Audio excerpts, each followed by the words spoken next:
Also, तो आप वहाँ भी देखिए उसको, थोड़ा स्लो मोड में चला के भी you can see it. Okay, so the sixth number question, calculate the molar mass of the following substances: ethylene, sulfur molecule, phosphorus molecule, HCl, and nitric acid. So remember the formula of this one. How can you calculate molar mass? Here it is asking about molar mass. Molar mass, to calculate the molar mass, we need to remember some of the important atomic mass. वो हमको याद करने पड़ेंगे। Particular जितना atomic mass होता है और कितने एटम्स हैं उनको मल्टीप्लाई करके हम उसको कैलकुलेट करते हैं। So see here how can we calculate, it's very easy. So ethylene is there, ये अपन ने कर लिया था शायद, है ना, sixth one, I think we have done it. Okay, 7। What is the mass of 1 mole of nitrogen atom. अब यहाँ पे आपको फॉर्मूला याद रखना है कि mole is equal to mass of substance given and divided by molar mass. Molar mass किसी भी सबस्टेंस का या कंपाउंड का फिक्स होता है, वो चेंज नहीं होता है।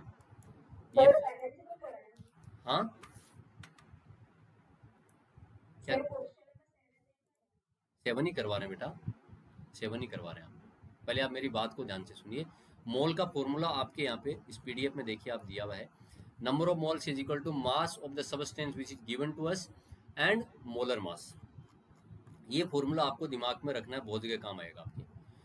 तो if 2 things are given we can calculate the third one. इन 3 चीजों में हमें 2 चीज दी जाए तो we can calculate this one. ठीक, ओके, ठीक है। तो C2H2 sorry 1 mole of nitrogen atoms हमें दिया हुआ यहाँ पे, तो इसको हमें कैलकुलेट करने के लिए, एक मिनट बेटा है,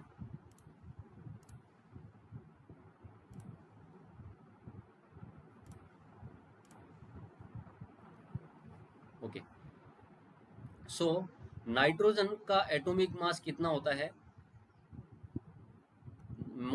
नाइट्रोजन एटम का 14 होता है। कितना होता है, 14। और यहाँ पे ठीक है, तो मोल कितना हो जाएगा, 1 मोल अपने को दिया हुआ है और मास अपने को करना है, तो हम इसको क्या करेंगे, मोलर मास हमारे पास एक एटम का कितना है, 14 है, तो हम क्या करेंगे, mass is equal to 1 into 14 is equal to 14 gram. ये हमारा क्या आ गया, मास आ गया। इजंट इट इजी, इजी नहीं है कि एकदम से, कोई टफ है क्या इसके अंदर? ओके, अब दूसरा एग्जांपल लेते हैं हम। 4 मोल्स ऑफ एल्यूमिनियम एटम्स, और एक एल्यूमिनियम एटम का जो मास होता है वो 27 होता है, 27 AMU होता है। तो 4 मोल हो गए, 4 मोल, और एल्यूमिनियम का एटॉमिक मास या मोलर मास जो होता है वो हमारे पास में ये 27 दिया हुआ है इसका, और हमारे पास में एक एटम की बात ये कर रहा है, तो एक एटम का 27 होता है, तो उसका मास कितना होगा, क्या कर दो, सीधा सीधा 27 को 4 से मल्टीप्लाई कर दो, तो आपके पास में कितना आ जाएगा, 108 ग्राम आ जाएगा। Okay, then 10 moles of sodium sulphide. अब बात आ रही है हमारे पास में पॉली एटॉमिक बात आ गई यहाँ पे, ये फॉर्मूला आ गया हमारे पास में Na2SO3। तो पहले तो हमें क्या करना, we need to calculate the molar mass और एटॉमिक मास को कंबाइन करना है। तो हम क्या करेंगे, पहले तो आप इसका मोलर मास कैलकुलेट करो। सोडियम का जो एटॉमिक मास होता है वो 23 होता है, और सोडियम के कितने एटम है बेटा, यहाँ पे कितने एटम, 2 है, तो 2 का एटॉमिक मास हो जाएगा हमारे पास में 46। फिर आता है सल्फर, सल्फर का कितना होता है, यहाँ हमारे पास में 32 होता है, और यहाँ पे सल्फर के कितने मॉलिक्यूल हैं, सल्फर क्या एक है, सॉरी एटम एक है, 32 हो गया, 1 इंटू 32। फिर ऑक्सीजन का एक का एटॉमिक मास होता है 16, और यहाँ पे एटम कितने हैं, 3 है। ओके, तो यहाँ पे टोटल करिए 46 is equal to 46 is equal to 32 is equal to 48। Total अगर आप करेंगे तो ये 126 ग्राम आता है आपके पास में। ये मोलर मास आ गया। अब इसका मास कैलकुलेट करना है तो mass is equal to number of moles into क्या हो जाएगा, मोलर मास। तो यहाँ पे मोल कितने दिए हुए बेटा, इसमें सोडियम सल्फाइड के 10 दिए हुए। 10 को आप क्या करो, मोलर मास कितना आया हमारे पास में 126 आया, तो इसको मल्टीप्लाई किया तो 1260 ग्राम हमारे पास में क्या आ जाएगा, इसका मोलर ये हमारे पास में मास आ जाएगा। बहुत ईजी है, कुछ समस्या हुई नहीं हुई, बिल्कुल भी नहीं होगी इसके। Is it clear to all of you? कोई प्रॉब्लम है तो you can ask me. Yes students,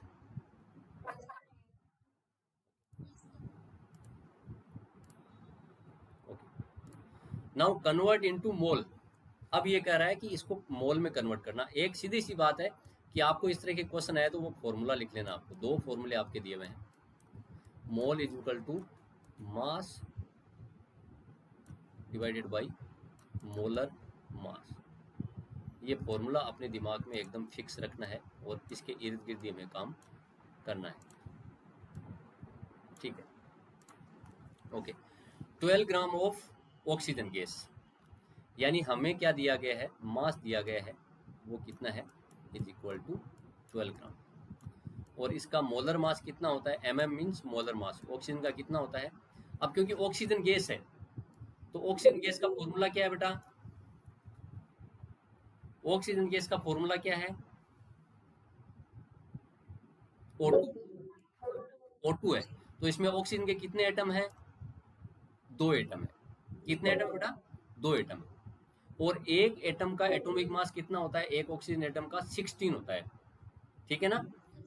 then we need to calculate the mass और mole of molecular mass of 2 atoms, क्योंकि ऑक्सीजन गैस बोल दिया उसने, ये बोलता कि ऑक्सीजन गैस का कैलकुलेट, ऑक्सीजन एटम का कैलकुलेट करो, तो हम उसको 16 लिख देते, बट यहाँ पे 2 का कर दिया तो 16 को 2 से करोगे तो 32 आ जाएगा। यानी इसका मोलर मास कितना है हमारे पास में, 32 आया ऑक्सीजन गैस का।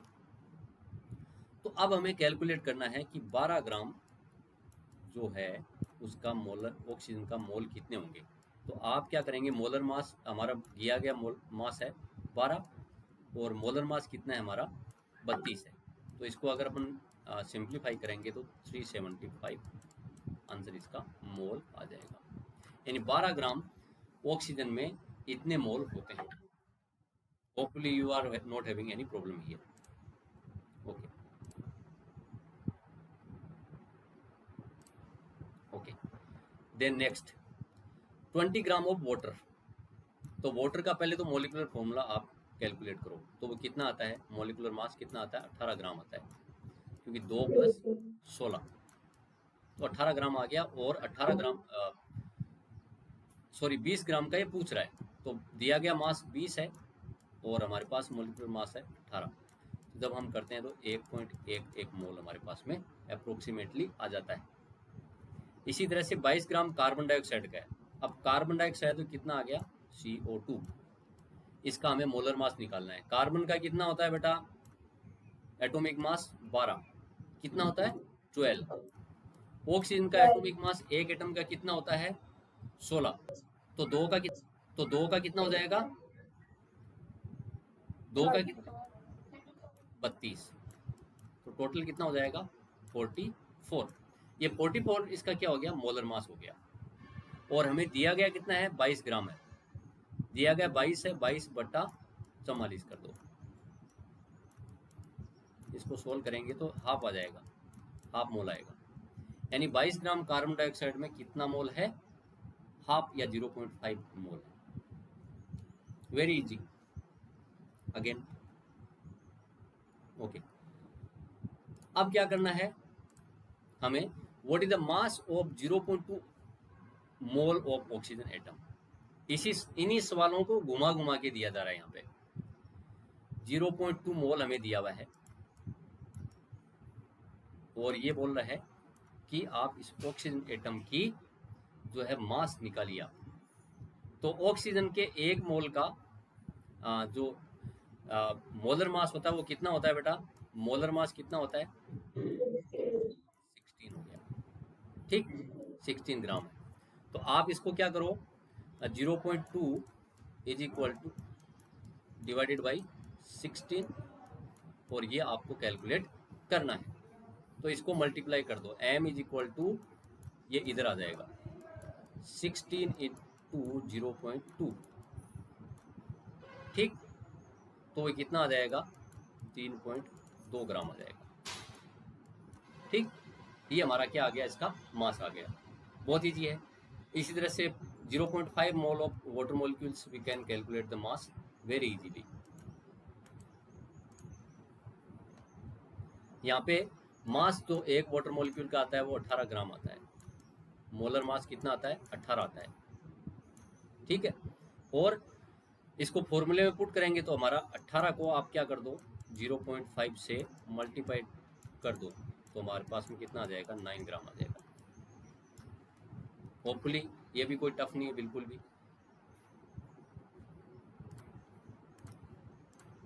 इतना क्लियर बेटा सबको 9th क्वेश्चन तक? ओके। अब थोड़ा सा डिफरेंट आया यहाँ पे, इसमें एवोगैड्रो नंबर की बात ये करेगा। तो हमारे पास में एक फॉर्मूला और ऊपर देखिए आप, इसको हम देख सकते हैं। मोल्स को संख्या को हम ऐसे भी निकाल सकते हैं, नंबर ऑफ पार्टिकल्स और number of atom molecules divided by Avogadro, ठीक है। ये फॉर्मूला आपको माइंड में यहाँ पे रखना है, ठीक है। तो यहाँ पे ये बोल रहा है calculate the number of molecules of sulphur. Sulphur जो है वो, इसमें 8 एटम्स होते हैं। एक सल्फर के मॉलिक्यूल में 8 एटम होते हैं, present in 16 gram of solid sulphur. तो एक अगर मोल अपन निकालते हैं, अगर इसका मोल का मास अपन निकालते हैं, तो हमारे पास में क्या आ जाएगा? पहले वाला फॉर्मूला यूज करेंगे अपन। मोल कितने? एक मोल अपन ने देखा, इज इक्वल टू, और एटम्स कितने हैं बेटा? इसके अंदर 8 एटम्स है, और एक एटम का एटॉमिक मास कितना है? 32 है। तो 256 ग्राम इसका मोलर मास आ गया। यानी सल्फर का जो मोलर मास है वो हमारे पास में कितना होता है बेटा? 256 होता है, ठीक। 32 ये सल्फर का एटॉमिक मास है बेटा। 32 यहाँ पे क्या है? सल्फर का एटॉमिक मास है। और 8 एक सल्फर का मॉलिक्यूल जो होता है S8 होता है, यानी इसके एक सल्फर के मॉलिक्यूल में 8 एटम्स होते हैं, तो 8 से मल्टीप्लाई कर दिया, तो एक मोल में इतना इसका मास होगा। तो अगर अपन इसको कहते हैं 256, अगर एवोगैड्रो नंबर की अपन बात करते हैं तो 256 ग्राम एक मोल के बराबर है। तो इसमें पार्टिकल्स कितने होंगे एवोगैड्रो नंबर के हिसाब से? 6.022 इंटू 10 की पावर 23, ठीक है। तो अब ये पूछ रहा है कि 16 ग्राम में कितना होगा, यानी 256 तो हमारा कैलकुलेटेड है। एक सल्फर के मॉलिक्यूल में इतने मॉलिक्यूल होंगे, फिक्स है। तो ये पूछ रहा है कि 16 ग्राम में कितने होंगे। तो 16 ग्राम करो इधर से, 6.022 इंटू 10 की पावर 23 डिवाइडेड बाई 256, और इधर ऊपर मल्टीप्लाई होगा 16 ग्राम। ये अपना कहाँ से आया? क्या चीज है? ये फिक्स है बेटा, ध्यान रखिएगा कि ये फिक्स है, ये फिक्स है एवोगैड्रो नंबर। कोई भी अपने को अमाउंट दे दी जाए, जैसे एक कोई भी एटम मॉलिक्यूल है तो उसमें नंबर ऑफ पार्टिकल्स इतने ही होंगे। एक कोई भी, जैसे ऑक्सीजन O2 दिया जाएगा, O2 में इतने ही एवोगैड्रो नंबर उसकी फिक्स रहती है, 6.02 इंटू 10 की पावर 23।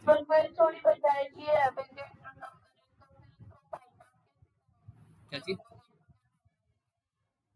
आप देखो सीधी सी बात है, एक मोल अगर अपन किसी का निकालते हैं तो अपने पास ये फॉर्मूला आता है। एक मोल अगर किसी का भी आप कैलकुलेट करते हैं तो उसमें नंबर उसका जो फिक्स अमाउंट है, उसका मोलर मास कितना है? 256 आता है। मान लो इसकी जगह का O2 लेते, तो O2 का जो मोलर मास है वो कितना हो जाएगा, 16 इंटू 2 32 हो जाएगा। तो 32 में वो पार्टिकल्स की नंबर फिक्स है वो कि 6.022 इंटू 10 की पावर 23 आएगा, ठीक है ना, ये फिक्स है। बट अगर ये फिक्स नहीं करके अपन 16 ग्राम की बात कर रहे हैं, तो 16 ग्राम का हमें कैलकुलेट करना पड़ेगा। जैसे सल्फर है तो 256 का मोलर मास फिक्स है और ये नंबर ऑफ पार्टिकल्स उसमें फिक्स है। पर अगर उसकी नंबर अपन कम कर देंगे सल्फर की ग्राम में, तो उसका हमें कितना मिलेगा वो इस फॉर्मूले से हम कैलकुलेट कर पाएंगे। तो इतना आ जाएगा बेटा। कोई दिक्कत इसमें?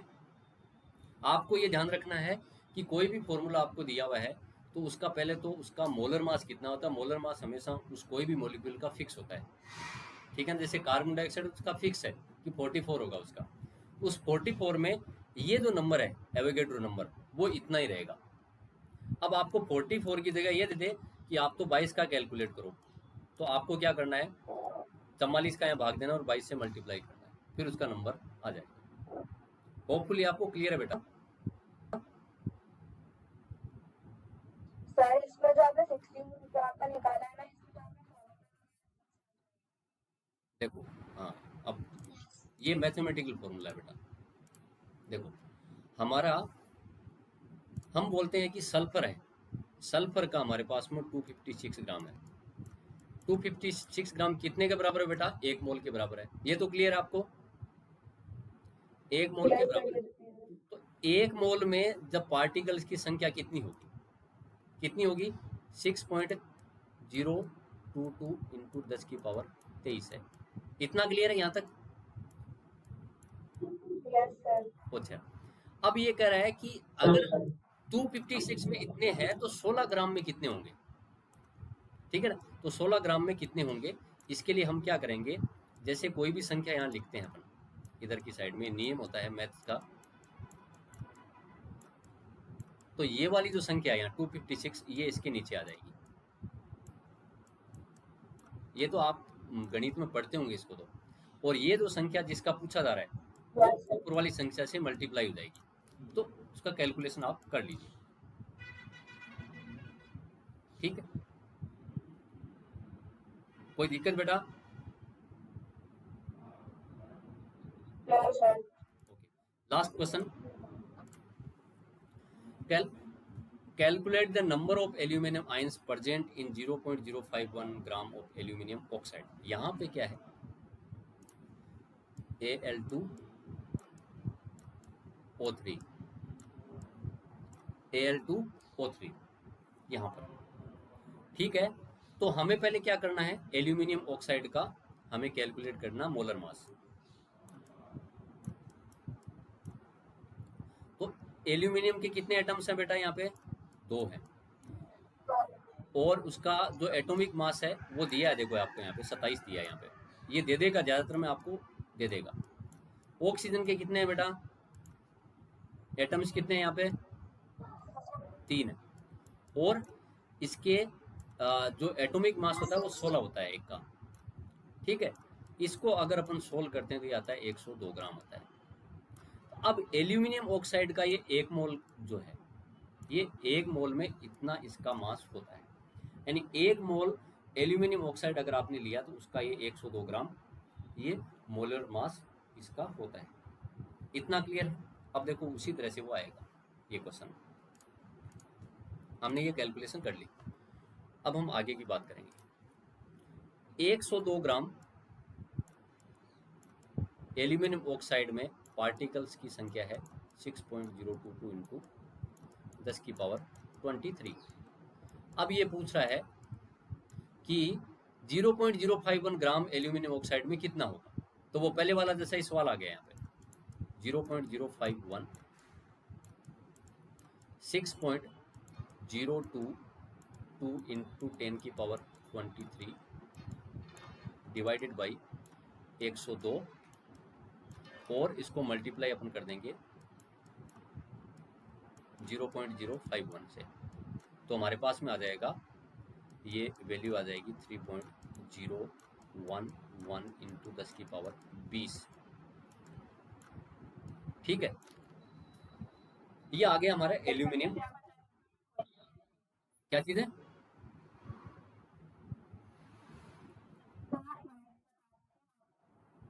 देखो वो कैलकुलेशन वैसे भी है, देखो बेटा, आप लोग ध्यान से समझिए। तो 10वां क्वेश्चन आपने किया ना कि 102 ग्राम में कितने, एक मोल हो गया, 102 ग्राम किसके, एक मोल के बराबर है। और एक मोल में पार्टिकल्स की संख्या कितनी होती है, ये तो पता है आपको, इतनी होती है, एवोगैड्रो नंबर होती है। तो अब ये पूछ रहा है कि 0.051 एल्यूमिनियम ऑक्साइड जो है उसमें अगर है, तो 0.051, वो पूछ कुछ और रहा है, पर अपन एल्यूमिनियम ऑक्साइड का निकालते हैं। 6.10 की पावर 23 इंटू 102,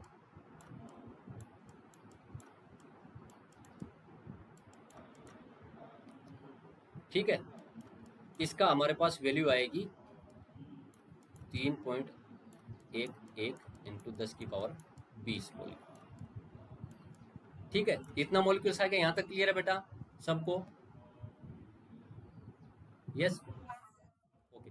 ये तो आया एल्यूमिनियम ऑक्साइड को, और क्वेश्चन में क्या पूछ रहा है, calculate the number of aluminium ions present in this aluminium oxide. और कितना एल्यूमिनियम ऑक्साइड, 0.051 में कितना है, तो पार्टिकल्स इतने हो गए। अब एल्यूमिनियम की बात करनी है बेटा में। अब ध्यान रखिएगा, एल्यूमिनियम जो आयन है उसके कितने मोल यहाँ पे प्रेजेंट है, number of aluminium ions in one molecule of aluminium oxide कितने, 2 है। देखो Al2 है ना, Al2 है, तो कितने एल्यूमिनियम आयंस है बेटा इसके अंदर, 2 एल्यूमिनियम आयंस यहाँ पे प्रेजेंट है। हुआ कि नहीं भाई? एल्यूमिनियम आयन कितने प्रेजेंट है इस एल्यूमिनियम ऑक्साइड के फॉर्मूला में, कितने है बेटा, 2 है, ठीक है ना। इसी तरह से ऑक्सीजन के जो एटम्स हैं वो कितने हैं, 3 है। अब ये पूछ रहा है कि ये एल्यूमिनियम आयंस का नंबर्स कैलकुलेट करना है हमें। तो इसको सीधा सीधा क्या करो, आपके पास जो ये आया है उसको 2 से गुणा कर दो। अगर यही ऑक्सीजन का पूछा जाता तो हम सीधा सीधा क्या करते, 3 से मल्टीप्लाई कर देते उसको। तो 3.001 जो पार्टिकल्स हैं उसको 2 से मल्टीप्लाई करेंगे तो 6.022 इंटू 10 की पावर 20, 23 नहीं है, 20 आया। इतने पार्टिकल्स एल्यूमिनियम के आयंस इसमें मौजूद है। ये सवाल का मतलब ये। अगर ये इसको थोड़ा घुमा के पूछता, ऑक्सीजन का पूछता, तो हम इस नंबर को किस से मल्टीप्लाई करते, 3 से मल्टीप्लाई कर देते। होपफुली आपको क्लियर है बेटा सबको, ओके।